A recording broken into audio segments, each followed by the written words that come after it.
경기도는 경기 북부 특별자치도가 설치되면 지역을 넘어 대한민국의 신성장 동력으로 발전할 수 있다고 주장하고 있습니다.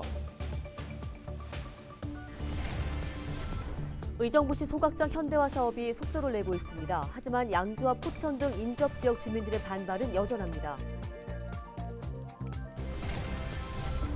포천시 창수면의 한 자원 재활용 시설에서 불이 났습니다. 인명 피해는 없었지만 건물 3개 동이 불에 타는 피해를 입었습니다.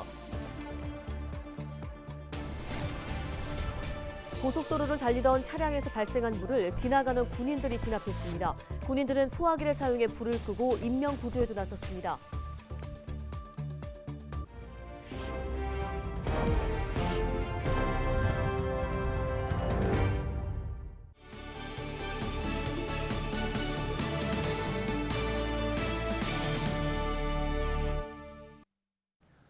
여러분 안녕하십니까? 헬로티비 뉴스입니다. 첫 소식입니다. 30일 새벽 3시쯤 포천시 창수면 소재 자원 재활용 시설에서 불이 나 약 3시간 반 만에 꺼졌습니다. 이 불로 시설 내 기숙사에 있던 외국인 직원 4명이 대피했고 건물 6개 동 중 3개 동이 모두 불에 탔습니다. 경찰과 소방당국은 시설 건물에서 불꽃이 보였다는 목격자의 신고 내용을 바탕으로 정확한 화재 원인을 조사하고 있습니다. 고속도로를 달리던 차량에서 발생한 불을 지나가던 군 장병들이 발견하고 화재 진압과 안전 조치를 해 큰 사고로 이어지지 않은 사실이 뒤늦게 알려졌습니다. 경기도 소방재난본부는 지난 10월 27일 오전 11시 47분쯤 중부 내륙 고속도로 양평 방향에서 SUV 차량에 화재가 발생했는데 고속도로를 달리던 군인들이 차를 세우고 소화기를 사용해 불을 끄고 있는 모습이 CCTV에 포착됐다고 밝혔습니다. 영상에는 불길에 휩싸인 차량이 고속도로 갓길에 멈추자 군인 버스가 화재 차량 앞쪽으로 정차하고 인명구조와 화재 진압을 하는 모습이 담겨 있습니다. 조선호 소방재난본부장은 소속은 알 수 없지만 이들에게 깊은 감사를 전한다고 말했습니다. 경기도의회 더불어민주당 남종섭 대표의원과 국민의힘 김정호 대표의원은 지난 30일 더불어민주당 대표의원실에서 체계적이고 능률적인 제372회 정례회 개최를 위한 합의문에 서명했습니다. 양당 대표는 2024년도 본예산 심의와 행정사무감사가 포함된 중요한 정례회를 앞두고 소통과 협치를 통해 당면한 경제 위기를 극복하고 민생 현안 문제를 해결하기 위해 372회 정례회 운영에 대해 합의했습니다. 양 당은 운영위원회 위원 정수를 현재 14명에서 16명으로 확대하고 도정 질문과 5분 발언은 양당 동수로 결정하기로 했습니다. 또 양 당은 더불어민주당과 국민의힘 공동으로 경기 북부 특별자치도 비전 선포식을 오는 12월 8일 경기 북부에서 개최하기로 합의했습니다.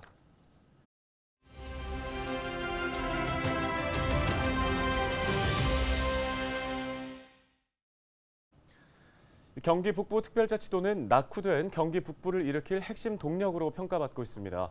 특히 접경 지역의 특색을 살려 신산업을 집중 육성한다면 경기 북부를 넘어 대한민국의 새로운 성장 동력으로 발전할 수도 있는데요. 하지만 비수도권 지역에서는 가뜩이나 거대한 수도권에 특별자치도가 설치되는 것을 달가워하지 않는 목소리도 있습니다. 네, 경기도가 이런 우려에 대해서 비수도권과 서로 상생하는 모델을 구축하겠다고 강조했습니다. 이재필 기자가 경기도 경기 북부 특별자치도 임순택 추진단장을 만나 이야기 나누고 왔습니다.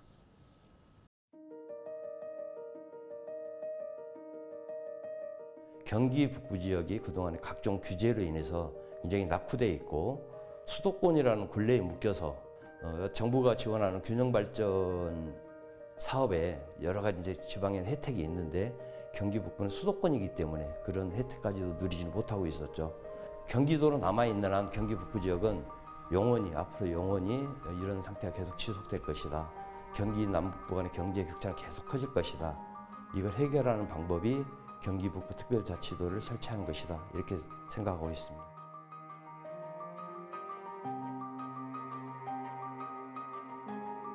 우리 경기 북부 특별자치도 설치를 위해서 저희가 그 경기 북부 비전을 수립을 했습니다. 그 비전에는 경기 북부 지역을 3개 권역으로 나누어서 각종 산업을 유치하고 규제를 완화시키고 교통 인프라 개선하고 이런 그 비전을 발표를 했습니다. 그리고 9월 26일 날 중앙정부에 주민투표를 건의를 했던 것이죠.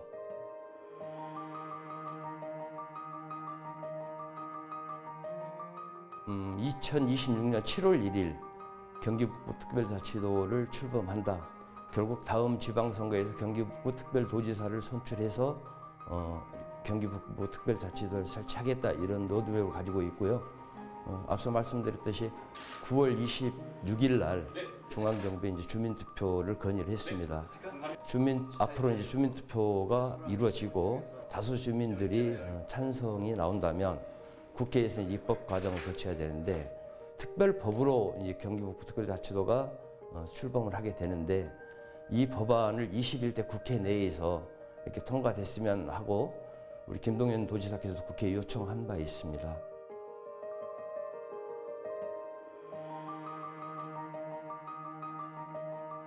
비수도권의 인구가 경기 북부 지역으로 유입이 되고 산업까지도, 지방의 산업까지도 유입이 되지 않을 것인가 하고 염려를 하고 계십니다. 우리 경기 북부 특별자치도 비전은 비수도권의 산업을 경기 북부 지역으로 가져오겠다는 게 아닙니다. 앞으로 경기 북부만이 가지고 있는 특성을 살려서 경기 북부만이 할 수 있는 산업, 비수도권과의 경쟁이 아닌 해외 기업을 유치하고 신성장 동력으로서 미래 산업을 유치해서 경기 북부의 산업을 성장시킬 것입니다. 여기에서 발생되는 어떤 이익이라고 할까요? 이런 부분은 비수도권하고 나누겠다는 것입니다. 상생발전 기금을 우리 경기도가 더 부담을 하고 여기서 생기는 과실은 다시 비수도권하고 나누고 대한민국 경제 성장에 이렇게 일조를 하면서 비수도권과 상생을 하겠다고 저희가 지금 비수도권 주민들을 설득하고 있습니다. 결국 주민들, 대한민국 국민들의 뜻이 국회에 전달이 되고 국회의원들이 주민들의 뜻에 따라서 이렇게 처리해 줄 거라고 보고 있습니다.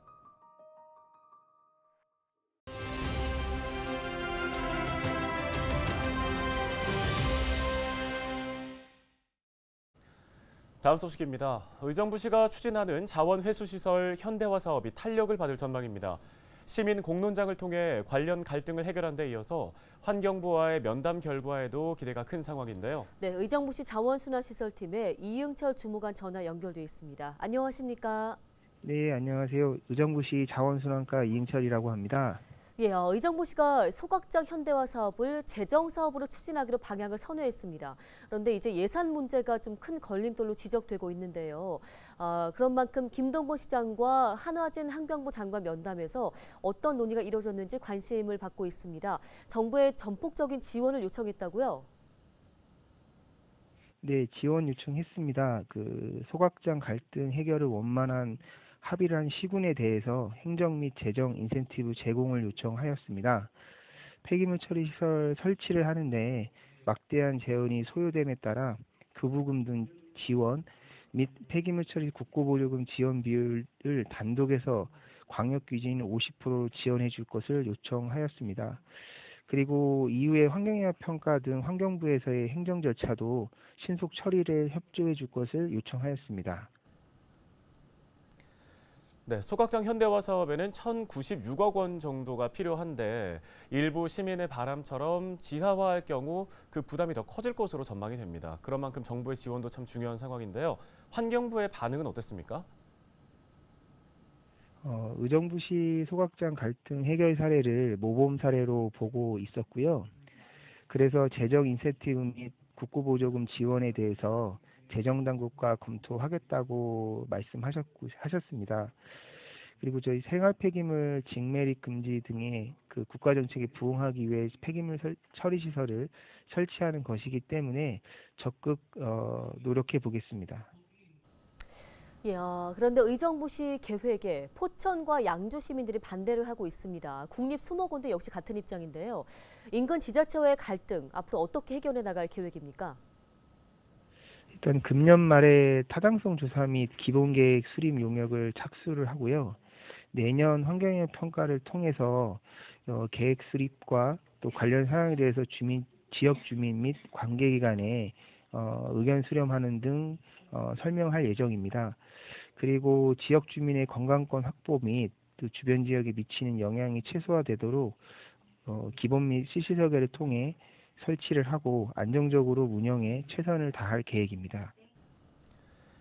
네, 알겠습니다. 말씀은 여기까지 듣겠습니다. 의정부시 자원순환시설팀 이응철 주무관이었습니다.